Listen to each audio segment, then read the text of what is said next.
The cave you fear to enter holds the treasure you seek is a quote that I told myself over and over again right before I entered a cage fight for the very first time in my life. And my coach, he happened to place me as the second last fight of the night. And I remember witnessing all these people getting choked out, all these people getting knocked out right before me, and all the anxiety and fear was building up inside of me. But I kept telling myself this quote. And lo and behold, my name was announced and it was time for me to enter the cage. But before I tell you exactly what happened, why is it I'm sharing this with you? Well, the reason why I'm sharing this with you is because there's this book called The Hero with a Thousand Faces that was written by Joseph Campbell, and he also came up with the quote that I shared with you at the very beginning of this video. And in this book he studied thousands of mythological stories that have been written ever since the dawn of human time. And he found this one concept that underpinned every single one of these stories, which he called the hero's journey. And in today's video, that is exactly what it is I'll be covering, and how the very thing that you're scared to do, the very fear that you're running away from, could lead to the transformation that you seek. And the best way for me to illustrate the hero's journey is to share with you a personal transformation that I underwent when I decided to enter a cage fight for the very first time in my life. So, where did this all begin? Well, in the hero's journey, it all starts with the ordinary world. This is where the hero is in a place of comfort, in a place of safety. And I'm sure you've been there, where everything kind of feels monotonous, where nothing's really challenging you, when perhaps you're even a bit unfulfilled or even a bit bored. For me at the time, I did kickboxing training and I always wanted to do a fight, but I never really thought that I actually would until I had the call to adventure. The call to adventure is when the hero suddenly gets an invitation, a message, a request, whatever it may be, to disrupt their ordinary, to disrupt their way of living their day to day. And for me, this was a text message from a friend, let's call him John. And John basically sent me a text message and he said, "Hey Jay, hope you're doing well. I've just signed up for this cage fight. You get 8 weeks of training and then you jump in the cage. Do you want to do it?" And I remember reading that text and I was like, no, there's no way I'm going to do that, which is what leads to what is described as next in the hero's journey as refusal of the call. The refusal of the call is basically where the hero initially rejects the idea of whatever it is, and this can range from very small things to very big things. For example, maybe you're in the gym and there's someone you want to say hello to, but you're too afraid to, so you keep putting it off. Or maybe you have this call to book a flight to go live in another country, but again, you've refused the idea initially. And for me, for this fight, as soon as I read that text message, I told myself it was stupid. I told myself I didn't have enough training. I believe I had to have signed up like 2 days ago, and I was basically 2 days late, so I made up all these excuses, and I basically refused the idea of stepping in the cage. But at some point, most people don't do this, but I'm sure you have, at some point you muster up enough courage to take on the challenge anyway, despite how you feel. And for me, it was signing up for that cage fight. I remember entering my information, and that was it. I was signed up and officially set to fight in 8 weeks' time with 8 weeks of training. The next part of the hero's journey is called meeting the mentor. So usually when you embark on something, you come across people that are there to guide you, to help you.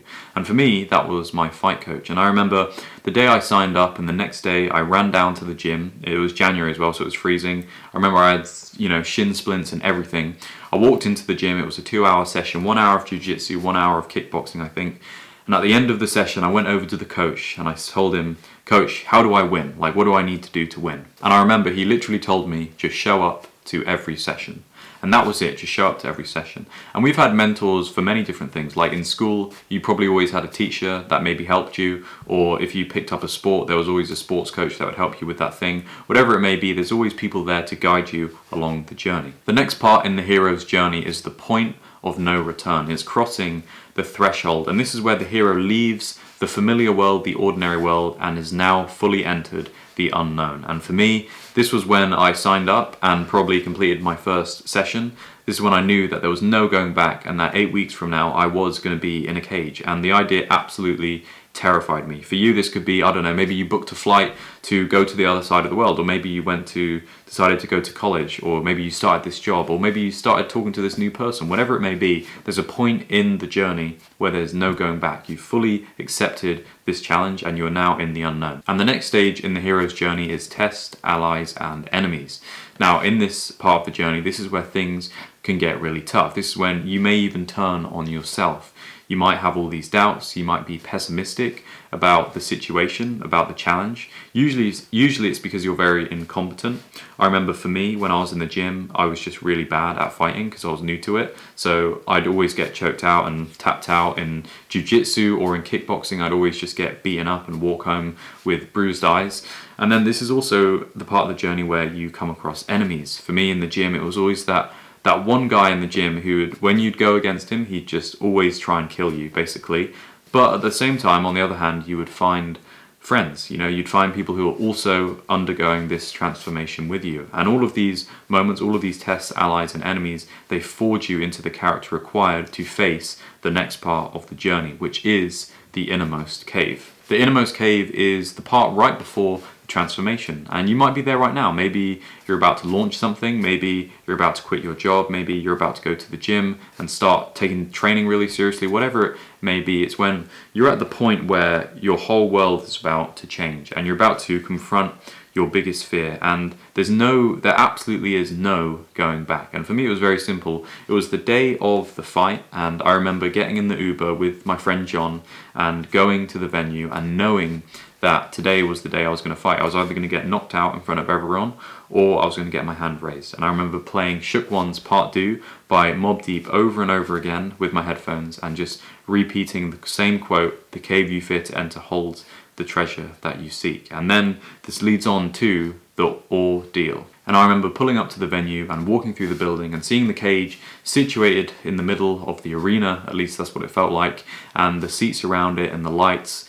And I remember being told when I was going to fight, which was second last.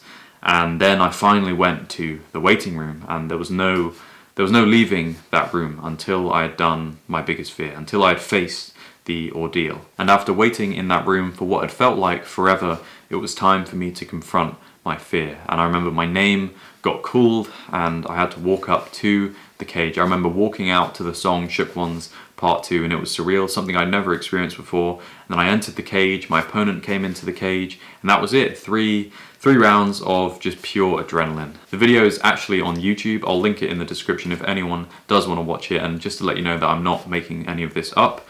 But yeah, it was 3 2-minute rounds, and luckily I managed to get the victory, which moves me on to the next part of the journey, which is the reward. And this is it. This is the moment when you finally get what it is that you wanted. Maybe you were training in the gym consistently and finally now you're seeing some muscle in the mirror, or you just quit your job to start this new venture, to start this business, and despite all the hardships, despite all the setbacks, you're finally receiving some revenue from it.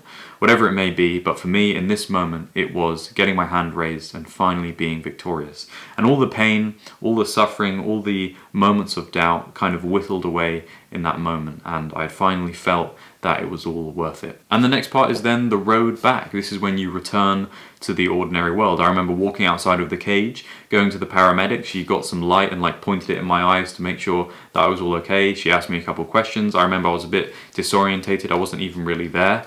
And that was it. I then got out my chair and returned to the dressing room, a changed person. And then the hero experiences the resurrection. I remember going back to the waiting room, putting on my suit and going out with a couple of friends that night. And it was a great night. It was great knowing that I wasn't going to wake up the next morning knowing that I had one less day until my cage fight.